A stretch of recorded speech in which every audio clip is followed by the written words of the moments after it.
YouTube, welcome back to the Dry Down. As you guys know, this is the place where we aspire to enhance and elevate our olfactive sensory experiences through the different facets and nuances from scents, cigars, to wines. If that's the type of content you think you'll enjoy, sit back, pour a glass, and let's elevate. So in today's video, I'm going to be bringing you another one of my comprehensive series that I like to call the capsule selection. Today's selection will entail and detail the infamous powder bombs or unisex fragrances that can have musky, powdery nuances that can lean just teetering on the brink of masculinity and femininity. Depending on your energy and the way you feel, the way you carry yourself, if you are a sophisticated gentleman, you can definitely pull off these fragrances with unabashed audacity effortlessly. They smell fantastic on the male skin and they smell beautiful on women. First, I want to give a slight frame of reference to the male targeted audience that I have.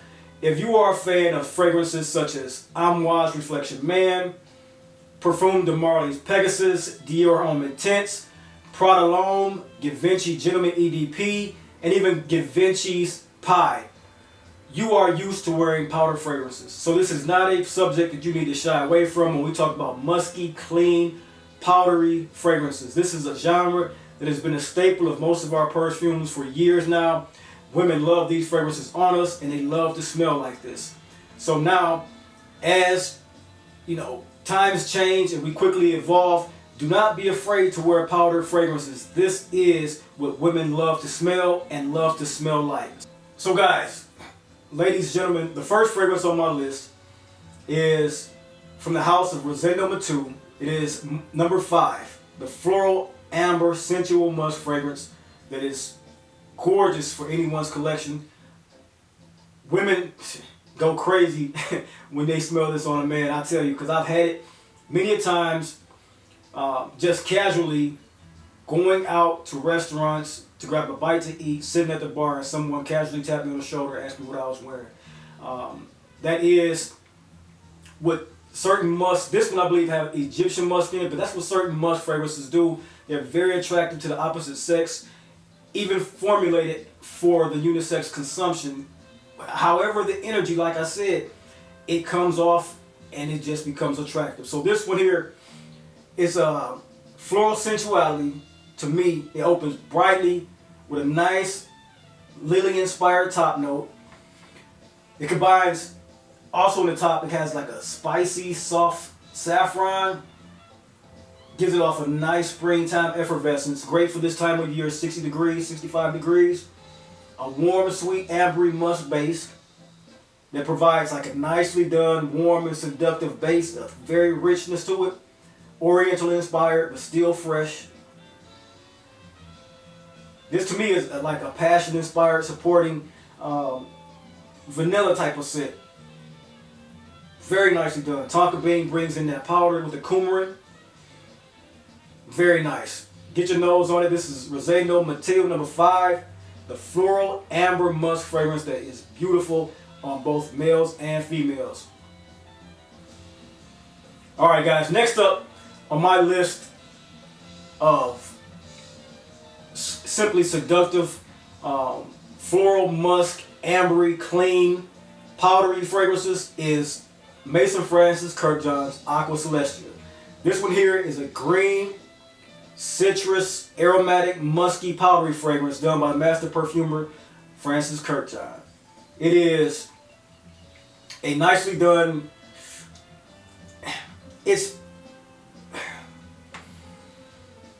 you get lime, you get cool mints, you get a nicely done, astringent yet fruity blackcurrant note. It's that part of the fragrance is softened by a mimosa flower, which is slightly green. It's very sexy. You get a musk, it takes you to almost a transportative type of mood. Very uplifting. Almost puts you into a mental escape. It's rich, it's delicate, a freshness, a sea salty freshness, airiness to it. Like I said, sprinkled with lime, cool mint. It has a tart, juicy black currant. The opening is so beautiful. These have been sprayed about 15-20 minutes ago. Give it a little bit of dry down to it. To me, you can't go wrong with a lot of Francis Kurkdjian fragrances, and this is one that captivates. It's alluring. It's great for high heat. All the notes that go into high heat. This is t-shirt casual, sexy. You know what I'm saying? You come with a sense of style. This will go great with that. It can even go with formal wear.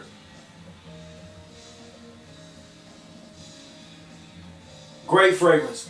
Ladies, this will smell beautiful on you. You put this on with that mimosa that jumps off the skin with the white musk. I'm telling you. Very, very beautiful fragrance. That is Aqua Celestia by Francis Kurkdjian. Next on the list, one of my favorite fragrance houses. They have some of their own, some of the best raw materials out there. They use a lot of their own raw materials. And XERJOFF is known for their citrus powdery fragrances, and this is compelling. This is XJ 1861 DECAS. It's their newest release from the 1861 line. It commemorates a 10-year anniversary for that particular line from XERJOFF. It's a very stunning and bright, fresh, unisex floral fragrance that it has a unique Calabrian mandarin inside of it.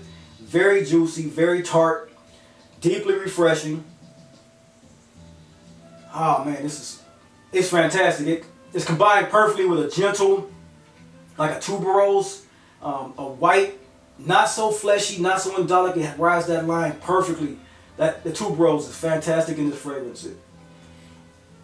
It conjures just that southern Italian coastline, just jet setting and flying off to Monaco and being in, just uplifting environments. It's a beautiful, beautiful fragrance. It's sweetened with a nice Apolloniacs, a long, lasting base of musky, warm vanilla. And that never goes out of balance with like the floral aspects. Very fresh, like I said, the musk, some powdery Apolloniacs and orris root. Very beautiful fragrance. That is 1861 DECAS by the House of XERJOFF. Beautiful. Next on the list, a composition that was composed to boggle the mind, I believe. Because to me, this one, it is a fragrance. It's one of those fragrances that for the first 10 minutes, it projects loudly off the skin. Then to your nose, it disappears. And it's one of those aroma chemicals that we all know of as ambroxan. That thing comes back 3 hours later and is throwing punches left or right. Very beautiful on a woman's skin. It's that synthetic animalic musk. Very addictive. This shit is like a dirty, sexy potion. It has jasmine, mossy effects. It has a vegetal musk too, like an amaranth seed inside of it as well. This fragrance simply shines. Whoever did this for the LABO, I believe it was Natalie Lorson. It's musky, it's ambery, woody, animalic, and of course powdery. That ambroxan is great, and it also has a pear note, which I recall. And that pear note mixed with the ambroxan gives it a slight fruity feel, but never goes into a fruit basket feel. It's like that ingredient, that main ingredient that is very, very inviting. It's intriguing because you don't smell it that often in masculine leaning fragrances. Hence the unisex appeal about this. But with that and a little bit of like green citruses, man, it's a phenomenally beautiful scent. That ambroxan is going to take your chemistry and let you roll. Like I said, musky, ambery, woody, slightly fruity with the pear, animalic and powdery. A beautiful scent done by Natalie Lorson for the LABO, another 13.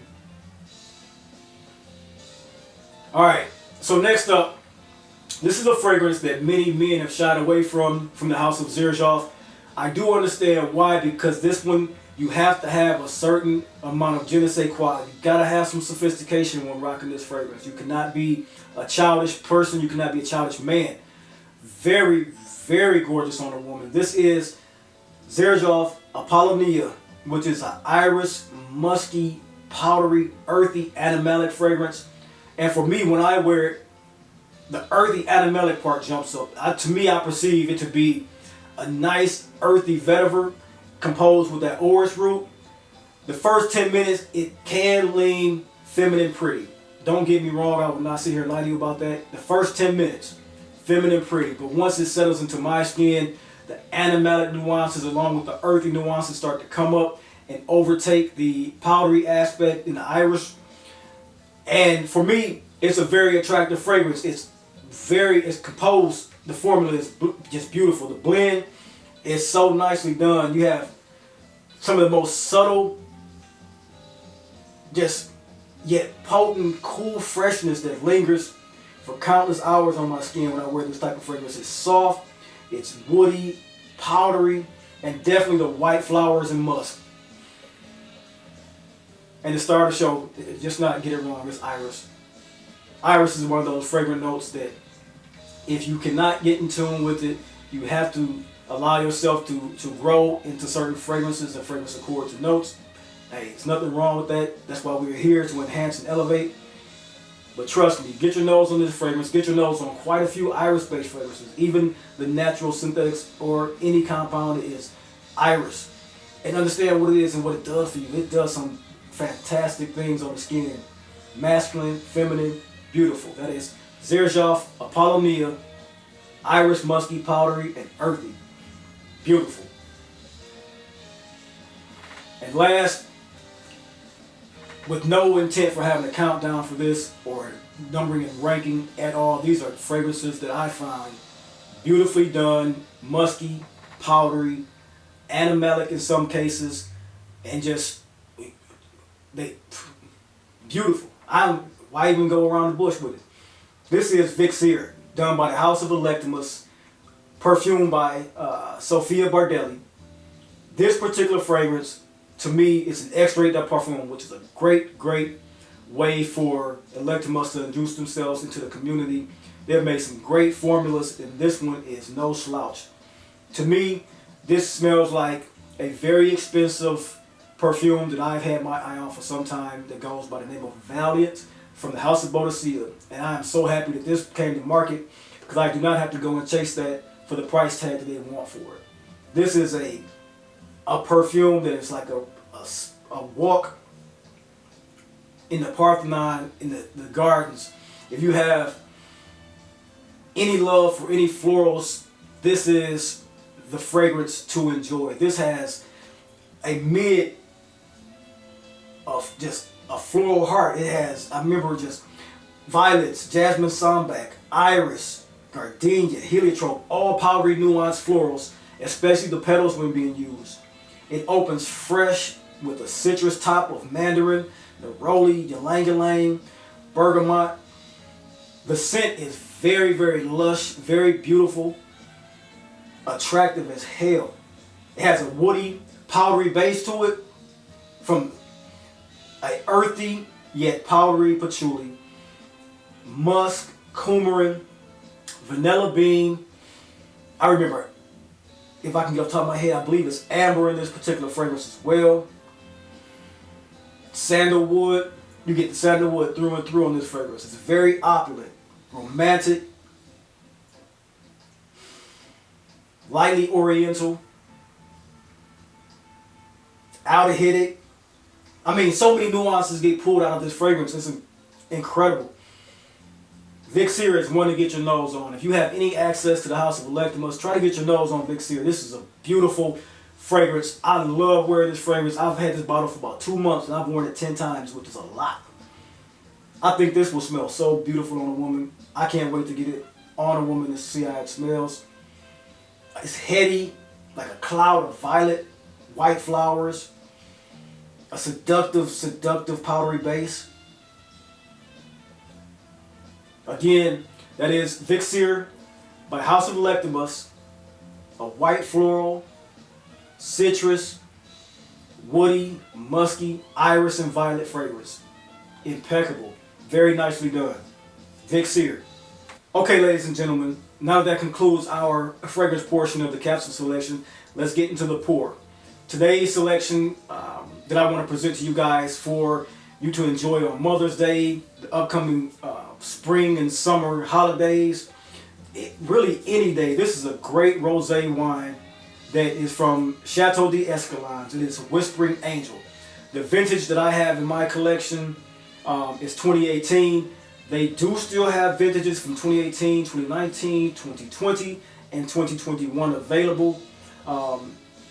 This particular wine is a rich,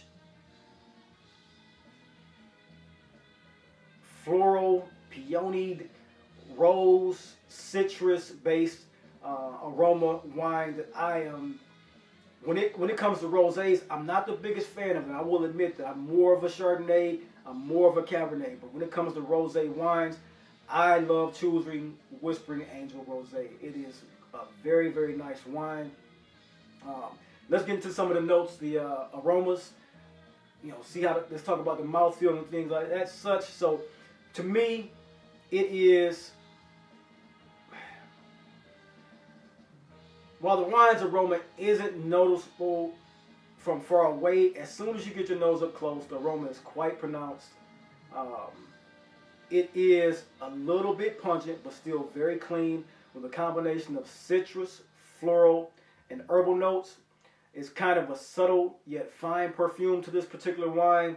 The image that I get from this is a zest of orange, lime, lemon, all together with a bit of strawberry. Lightly hint to what I would think in my head comes off a little potpourri, so it's a little bit of peony, a little rosemary thrown in for good measure. I know that sounds, at some point during the conversation when you're talking about it, it sounds a bit complex of a bouquet, but as I repeatedly sniff this particular wine, and that's exactly the blend of accords I get and the mind conjuring of different grapes that are in this particular wine for me that I get. The taste of it is pronounced with flavors of melon, citrus, and very young but ripe strawberry. There's also a hint of orange cream, kind of like a creamsicle to me. Not very much, but you get it on the mouth feel. You get it a little bit in the body. I notice it after the first pour and as the first sips go down, but it does reside to the back when tasting this particular wine. I find that all of that work together to make a clean, very particular taste and mouthfeel for me. And the vintage 2018 is spectacular. The 2021s, they do taste a little young. So in this rosé, I would say age it for a couple of years in your whatever you have. If you have a wine cellar or a wine fridge, let it age for a couple of years, then bring it out. It's a beautiful, beautiful wine. The aromas, the taste, as I said, the mouthfeel, I found it to be fairly dry with a non-sweet, almost kind of like a cran apple-like texture. If you ever had like the ocean spray cran apple where you have that light, yet washed over and gritty feel to it, it's not quite that. It doesn't taste like apple. I'm not saying that. What I'm saying is that mouthfeel and texture around the mouth, over your taste buds, you get that cran apple type of taste to me, that bitter, slightly dry, non-sweet taste. It's fresh. It does have less bite after you. The mouthfeel it has a slight acidity, so it makes it less bite. It is on the finish. The flavors they linger nicely on the palate. They don't wash off, which means it's a bit obtuse. Not as much as a red wine, but nicely done for a rosé. This wine is surprisingly complex. What I think for you, if you have never tasted this particular wine before, what you will come away in tasting this wine is you will be enjoying it. It's the mind, or what comes to mind, the thought that I would think most people will have is that it's tasty, it's clean, and it's enjoyable. And I think this is a spectacular wine for anyone to pick up for Mother's Day, or like I said, a nice picnic in the summertime. You know, any holiday, all summer long. Very nice rosé, chilled. You know, when you go out to picnics with your ladies, when you're taking your man out for a nice brunch on Sunday, pick up a bottle and enjoy it. those are my assessments and my final thoughts on Whispering Angel, the 2018 vintage. Get your mouth prepared to be happy because it's a great, great rosé and nice aroma perfumed rosé wine. So, all right, family, that's it for today and today's experience.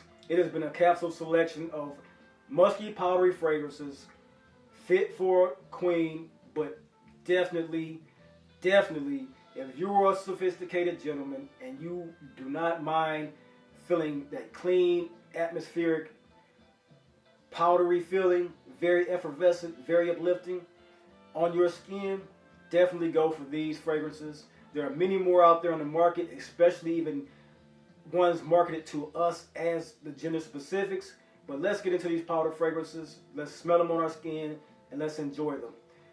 That is, like I said, the end of my experience with you guys today. And I always ask if you found anything of entertaining value or enhancing of your journey, that you please hit the subscribe button and let me know about the content. Do you enjoy powdery fragrances? Are you a fan? Are you do you understand the particular nuances and peculiarities about the facets and nuances that come with powder fragrances? Are you hesitant because you think they lean feminine? Ladies, let your men know, and also, rock these fragrances. They are some beautifully done powdery fragrances. I'm not one who goes around the feminine counter, but I do understand that these fragrances can be targeted to use exclusively and specifically. But let your guys know, you rock these, you guys rock them together. They are very, very sensual, very, very sexual, and I think we can all have benefit from them. If you have any questions, leave them down below. Until next time, let's continue to elevate and enhance. Stay blessed.